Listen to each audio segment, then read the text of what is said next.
আমাদের প্রিয় নেতা জনাব তারেক রহমান সাহেবের নেতৃত্বে যেই সরকার পরিচালিত হবে, সেই সরকারের নেতৃত্বে আমরা আগামী দিনে বাংলাদেশ জাতীয়তাবাদী দল শরীয়তপুরের নেতৃত্বে আমরা শরীয়তপুরের যে অবহেলিত শব্দটা আছে, এই অবহেলিত শব্দকে আমরা পরিবর্তন করে ইনশাআল্লাহ শরীয়তপুরকে একটা গর্বিত শরীয়তপুর বানাবো, এই আশাবাদ আপনাদের সামনে আমি ব্যক্ত করছি।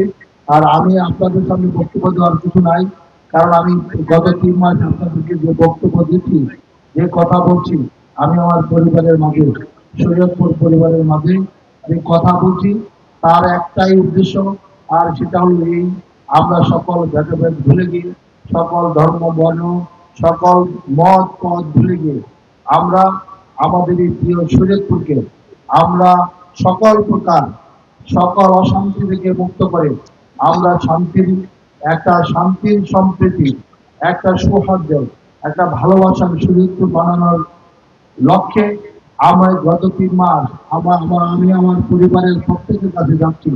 আর আমার পরিবারের কিছুক্ষণ আগে এক সাংবাদিক আমাকে প্রশ্ন করলেন, ভাই আপনি যেখানে যাচ্ছেন সেখানে মানুষের এই যে বুক ভরা ভালোবাসা, আপনাকে গণজোয়ারের মতো আর সব জায়গায় আবার বৃদ্ধ বনিতা সব শ্রেণীর মানুষ আপনার কাছে চলে যায়, আপনাকে দেখার জন্য একটু সবাই লুকিয়ে থাকে, এই কারণ কি?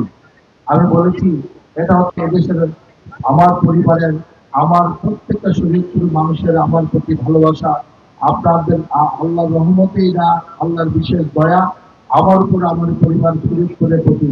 আমি শুধু এইটুকু বলবো যে আমরা আর কোনো শরীরপুরে হিংসা চাই না। আপনাকে চান? আমরা এই এলাকাকে সন্ত্রাস মুক্ত চাই, আপনারা চান? আমরা এই এলাকাকে চাঁদাবাজ মুক্ত চাই, চান আপনারা?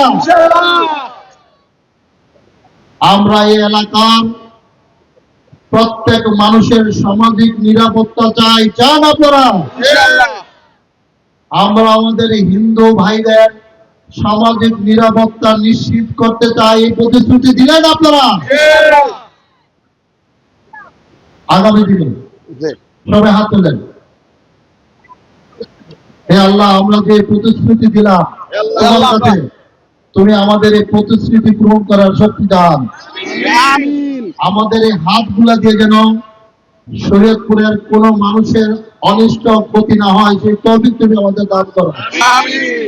আগামী দিনে আমরা আমাদের পরিবারের সকলের মধ্যে একটা ভালোবাসার বন্ধন তৈরি করার জন্য তুমি আমাদের প্রত্যেকের অন্তরে রহমত বর্ষিত করে দাও।